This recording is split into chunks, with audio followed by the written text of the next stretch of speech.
Have you ever set a goal, worked hard at it for a while, and then found yourself distracted or unsure if you were even making progress? What if there was a proven system that helped companies like Google, Intel, and Bono's One campaign stay focused and aligned on their biggest priorities? This audiobook summary is a direct, bite-sized breakdown of Measure What Matters by John Doerr, designed to fit all the essential lessons into under 15 minutes. I've pulled the most important takeaways and translated them into clear, practical insights. If you enjoy this kind of content, make sure to like and subscribe so you don't miss more summaries like this. Let's get started.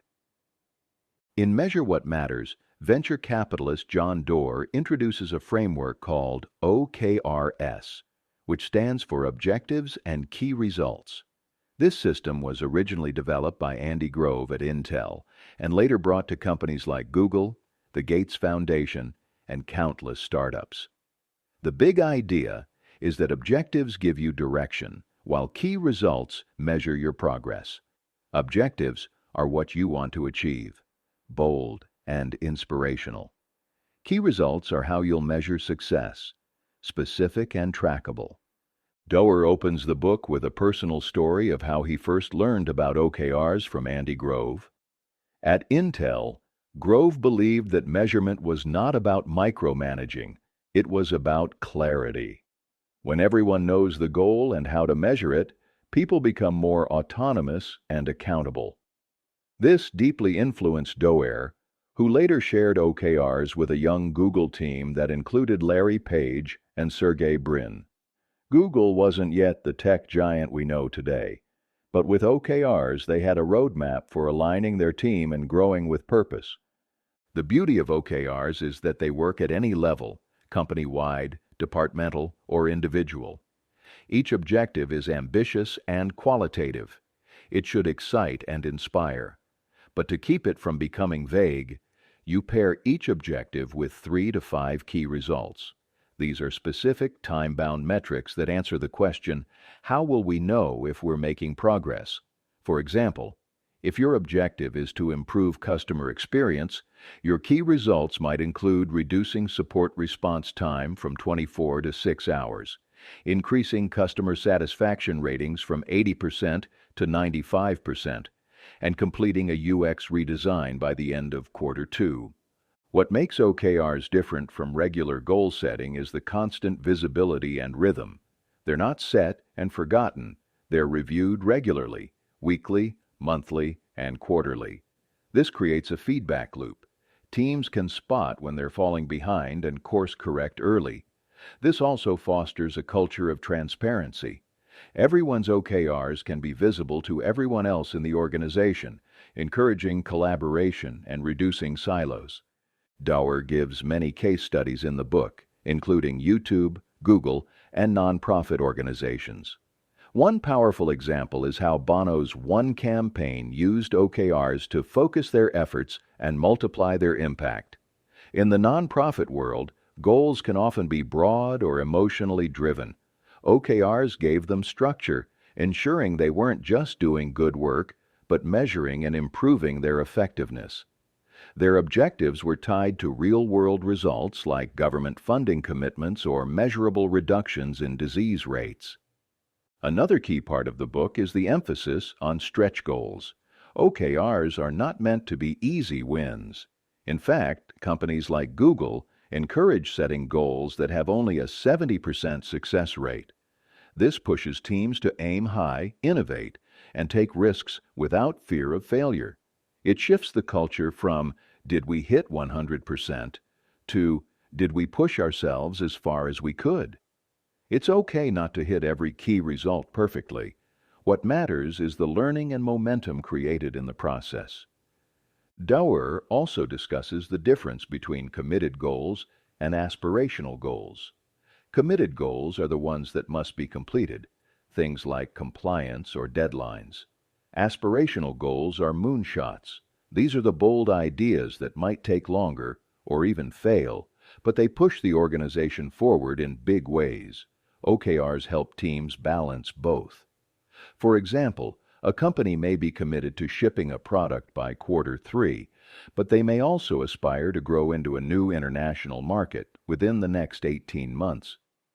What's interesting is how OKRs also drive alignment across an organization. When the top-level leadership sets OKRs, each department and individual can align their own goals with the larger mission. This avoids the problem of people working hard on things that don't contribute to the bigger picture. Everyone is rowing in the same direction. This is especially powerful in fast-moving environments or startups, where priorities can shift quickly and resources are limited. Another theme in the book is accountability. OKRs are not used for performance reviews or punishment. They're not about judgment. They're about focus. When people know their progress is visible and that they're responsible for tracking it, they naturally become more disciplined and engaged. The process becomes self-managed. People don't wait for a manager to tell them what to do. They take ownership of their goals. Doerr also introduces a second framework in the book, CFRs, which stands for conversations, feedback, and recognition. While OKRs help define and track goals, CFRs help build the culture around them. It's not enough to just measure. You also need to create regular conversations about progress, offer peer-to-peer feedback, and celebrate wins. This human element ensures that people stay motivated, connected, and appreciated. CFRs keep OKRs from becoming a cold checklist.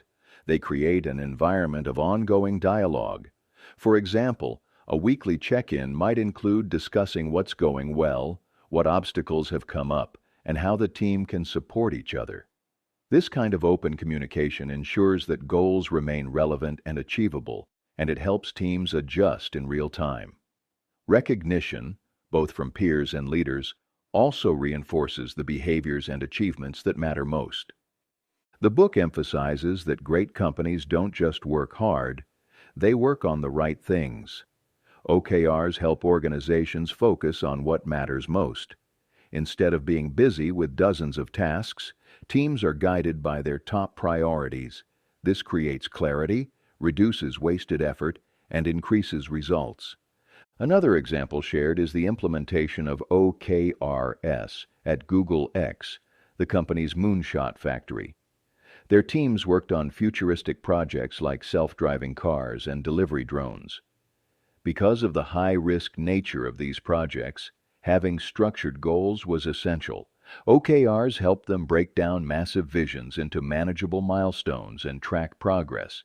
Even if a project didn't succeed, the learning was documented and shared. Doerr also explores how OKRs support innovation.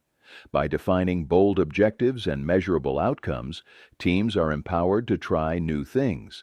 If a key result isn't being met, it sparks creativity and problem solving. People start asking questions like, what are we missing? What can we do differently?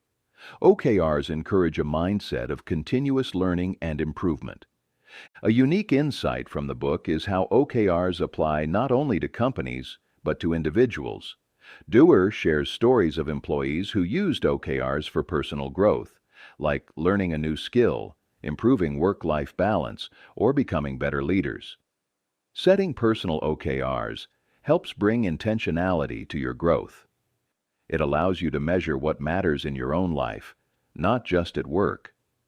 The book also touches on the importance of timing and cadence. Doerr recommends setting OKRs quarterly because it gives you enough time to make progress, but also creates urgency. Quarterly check-ins create momentum and give you frequent chances to reflect and reset. Unlike annual goal setting, quarterly OKRs keep the focus fresh and prevent drift. One more powerful theme in the book is the idea of measuring what truly matters, not just what's easy. Doerr warns against vanity metrics, numbers that look good on a report but don't reflect real progress.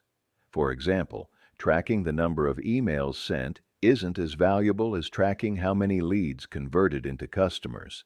By choosing key results carefully, OKRs ensure your energy is focused on what truly drives outcomes. To make OKRs work in your life, Doerr suggests starting small. Choose one objective that matters deeply to you.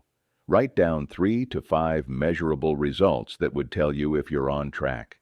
Review them weekly. Reflect honestly. Adjust as needed.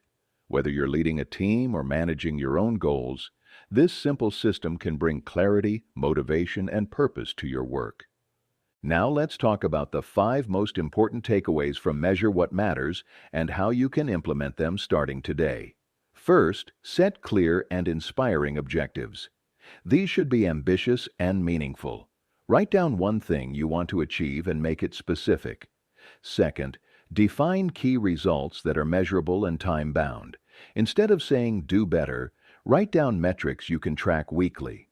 Third, review progress frequently. Don't wait until the end of a quarter. Check in regularly to see what's working and what's not. Fourth, bring others into the process. Share your goals with your team, your mentor, or a friend. This creates accountability and helps you stay on track. Fifth, focus on learning, not perfection. It's okay if you don't hit every key result. The real win is the insight and growth that comes from trying. To wrap it all up, Measure What Matters gives us a powerful, practical framework to align effort with outcomes. It's not about doing more, it's about doing what matters most. If you've made it to the end of this audiobook summary, that means you're serious about taking action. The full audiobook is linked in the description if you want to dive deeper. Don't forget to like and subscribe for more summaries like this. And if you listened all the way through, drop a comment that says "Focus Matters," so I know you were here till the end. I'll do my best to like and reply to every one of your comments. Until next time.